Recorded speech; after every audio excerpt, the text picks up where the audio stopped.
नमस्कार भाई साहब।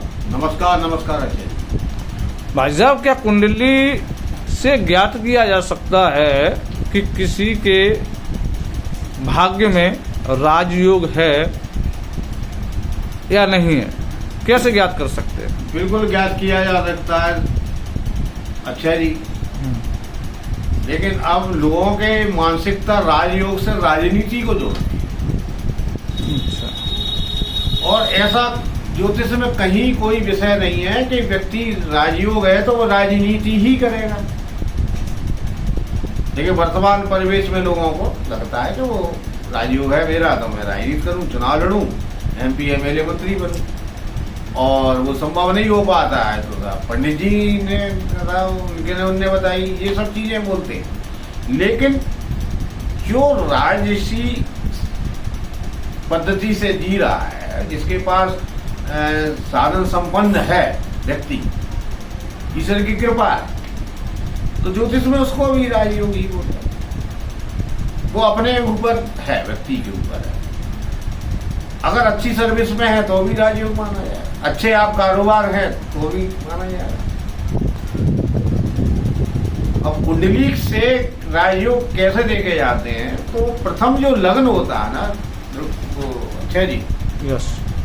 तो जो लग्नेश का बली होना बहुत आवश्यक है किसी भी जातक की कुंडली। दूसरी बात है, लग्न की डिग्री भी अच्छी होनी चाहिए।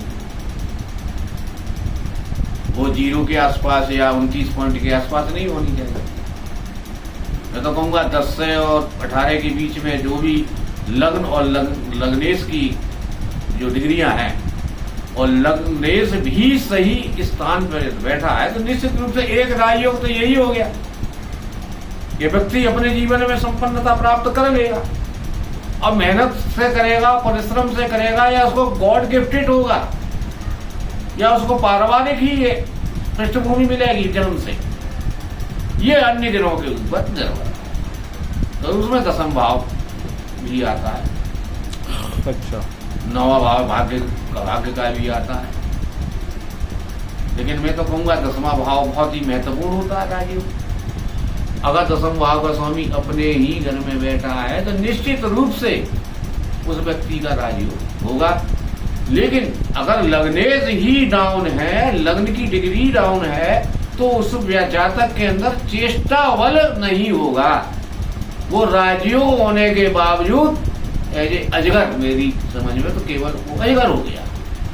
वो बड़ा बड़ा खा रहा है। राजयोग तो है, कर्मण्य वाले का रास्ते महाफली वो कर्महीन होगा। कहने मतलब वो जो कर्म से आगे बढ़ने वाला है व्यक्ति, पुरुषार्थ से आगे बढ़ने वाला है, तो स्वयं के लिए भी अच्छा करेगा, समाज के लिए भी अच्छा करेगा। और मैं तो कहूंगा राजयोग अपने कर्मों के आधार, उसके अंदर ललक होगी, चेष्टा बल होगा, जीतने की एक संघर्ष, विल पावर हो, संकल्प। जो राजा बलि ने संकल्प लिया, समस्त लोगों के राजा बन गए, वो विषय अलग है। 52 अवतार भगवान को ले। तो भाई साहब, जैसे राजयोग होने के लिए कौन सा ग्रह ज्यादा प्रबल होना चाहिए? प्रबल सबसे पहले तो लग्न का ही प्रबल होना। लग्न की डिग्री अच्छे संध्या काल में ना होनी चाहिए। मैं ज्योतिष का थोड़े गूढ़ विषय है, धीरे धीरे आपको समझाएंगे। अगर मेरे पास कोई कुंडली आती है तो उन जातकों को भी मैं समझाऊंगा कि इस प्रकार से ये होता है। दूसरी बात, लग्नेश भी बली होना चाहिए। अगर ये है तो एक आपका प्रथम सीढ़ी है। उसके बाद अन्य ग्रह हैं। 10वें भाव की स्थिति देखी जाएगी, 5वें भाव की स्थिति देखी जाएगी, 9वें भाव की स्थिति देखी जाएगी, 11 भाव की स्थिति देखी जाएगी। इन ऑल कुंडली का पूरा उसका एक तरीका से कहूँगा विश्लेषण किया जाएगा। तो उसके बाद ही ज्यादा, और किस वक्त होने वाला है, किस उम्र में होने वाला है, ये भी कुंडली के द्वारा माध्यम से पता लगाया जा सकता है। अच्छा। और सीधी बात है, अगर अच्छे जी सही समय और सही स्थान तो लगभग ठीक ही होते हैं। सही समय का अब एक थोड़ा सा मैं एग्जाम्पल दूंगा।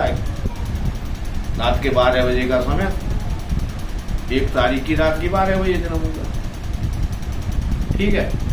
अब उसको तुमने उस पे लैपटॉप पे या अपने मोबाइल पे डाल दिया तो 1 तारीख का ही तो विश्लेषण देगा, लेकिन रात्रि के 12 बज गए यदि 1 मिनट हो गया तो वो 2 तारीख हो गई ना,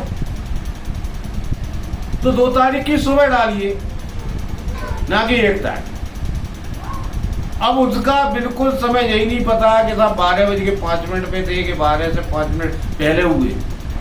तो इन जातकों की 2 संधिकालिकी कुंडलियों का विश्लेषण किया जाए।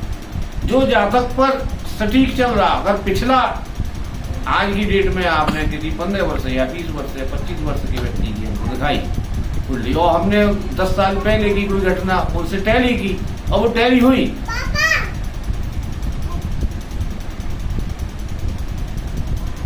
तो अगला भी टैली हो जाएगा। तो यही जो देते हैं।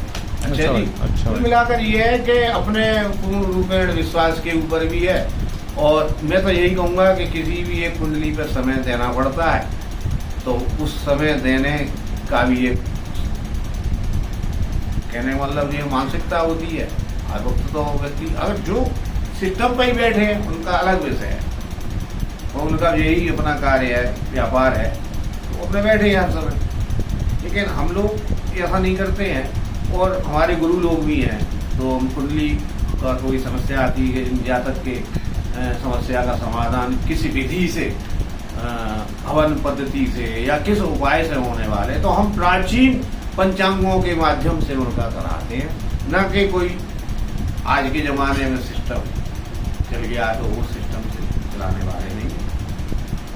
ये है कि अगर एक दीपक है तो दीपक जलना चाहिए, हमें प्रकाश की रोशनी चाहिए, लेकिन हमें अपना दीपक की रोशनी चाहिए। आर्टिफिशियल प्रकाश नहीं है ज्योतिष, मेरा कहने का मतलब वो एक अध्ययन है और गूढ़ विषय है। जानकारी देने के लिए बहुत बहुत धन्यवाद आप।